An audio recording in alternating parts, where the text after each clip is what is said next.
प्रभु यीशु मसीह में मेरे प्रिय भाई और बहनों, आप सभी का आज के दिव्य कृपा के प्रार्थना में हार्दिक स्वागत है।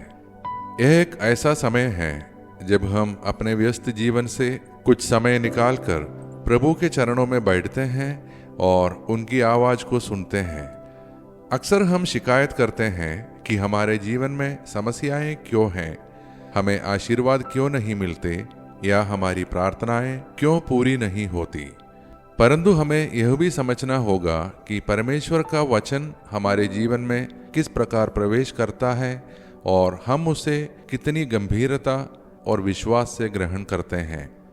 आज हम संत लूकस का सुसमाचार अध्याय 8 पद संज्ञा 4 से 15 के माध्यम से जानेंगे कि हमारे हृदय की भूमि कैसी होनी चाहिए और परमेश्वर का वचन हमारे जीवन में किस प्रकार फल ला सकता है। वचन तेरा है प्रभु,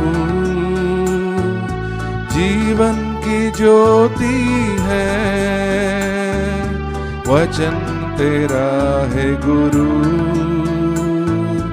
आनंद जीवन है। वचन तेरा है प्रभु,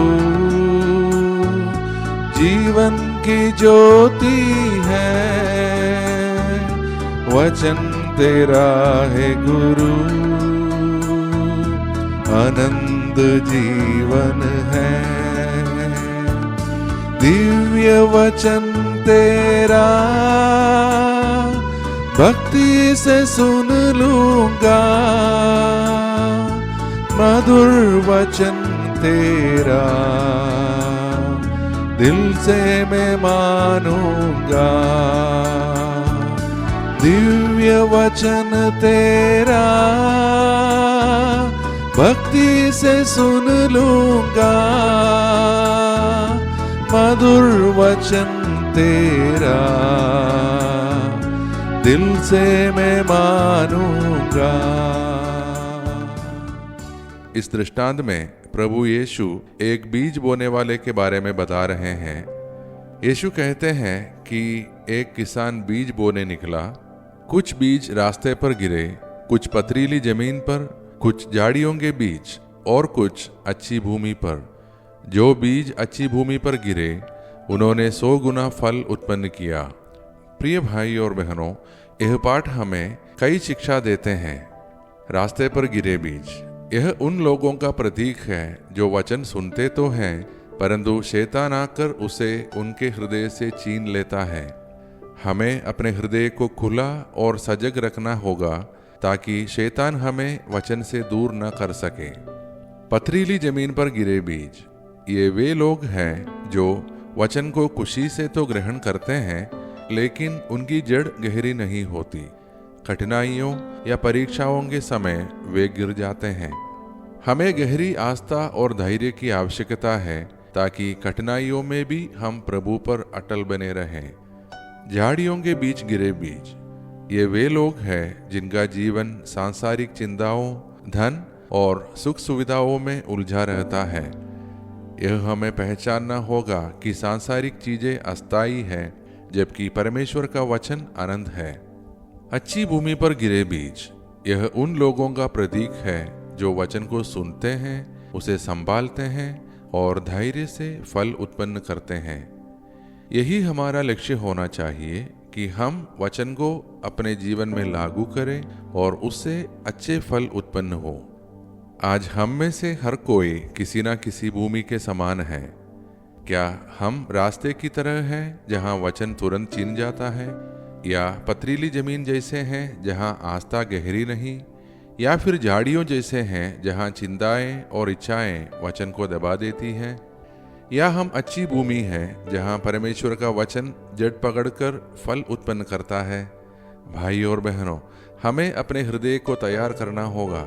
जैसे किसान भूमि को तैयार करता है, वैसे ही हमें प्रार्थना, विश्वास और परमेश्वर पर भरोसे से अपने हृदय की भूमि तैयार करनी है।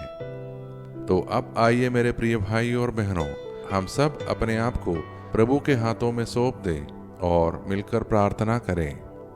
हे परमपिता परमेश्वर, हम तेरा धन्यवाद करते हैं तेरे जीवित वचन के लिए जो हमारे जीवन को प्रकाशमान करता है। हम तुझे धन्यवाद करते हैं इस नए दिन और इस नई सुबह के लिए। प्रभु, हमें कृपा दे कि हमारा हृदय अच्छी भूमि बन जाए, जहाँ तेरा वचन गहराई से जड़ पकड़ सके और फल दे सके। हमें शक्ति दे कि कठिनाइयों और प्रलोभनों के समय भी हम विश्वास में दृढ़ बने रहें। हमें वह ज्ञान दे कि हम तेरे आशीर्वादों को पहचान सकें और दूसरों के लिए आशीर्वाद बन सकें। हम अपने परिवारों के लिए प्रार्थना करते हैं।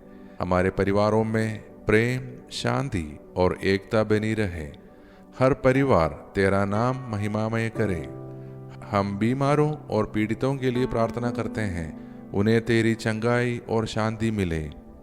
हम बेरोजगारों और आर्थिक कठिनाइयों से जूझ रहे लोगों को तेरे चरणों में उठाते हैं। उनके लिए नए अवसर और सहायता के द्वार खोल। प्रभु, हम उन लोगों को तेरे हाथों में सौंपते हैं जो जीवन से निराश है। उन्हें आशा और विश्वास दे। हम अपने देश भारत और पूरे विश्व के लिए प्रार्थना करते हैं। नेताओं को ज्ञान और विवेक प्रदान कर, ताकि वे लोगों के हित में निर्णय लें। युद्ध और हिंसा समाप्त हो और सब लोग शांति और प्रेम में रहें। प्रभु, हमें अपनी सेवा में लगा। हमें अपने समय, संसाधनों और क्षमताओं का प्रयोग तेरे राज्य के विस्तार के लिए करने की प्रेरणा दे। ये सारे प्रार्थनाएं और हमारे मन के अनकहे प्रार्थनाएं हम समर्पित करते हैं हमारे प्रभु यीशु मसीह के नाम पर। आमीन।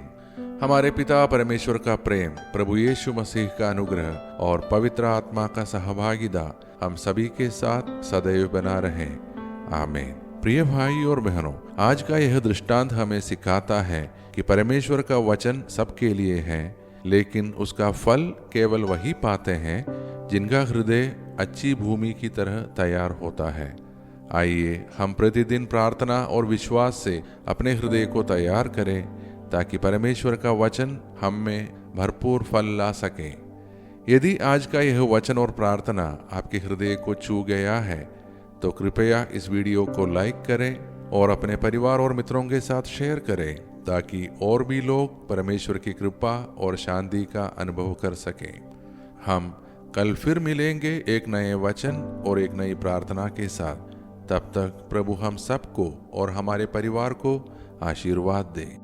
धन्यवाद के साथ स्तुति गाऊंगा, हे यीशु मेरे खुदा। उपकार तेरे हैं बेशुमार, कोटि कोटि स्तुति धन्यवाद। कोटि कोटि स्तुति धन्यवाद। कोटि कोटि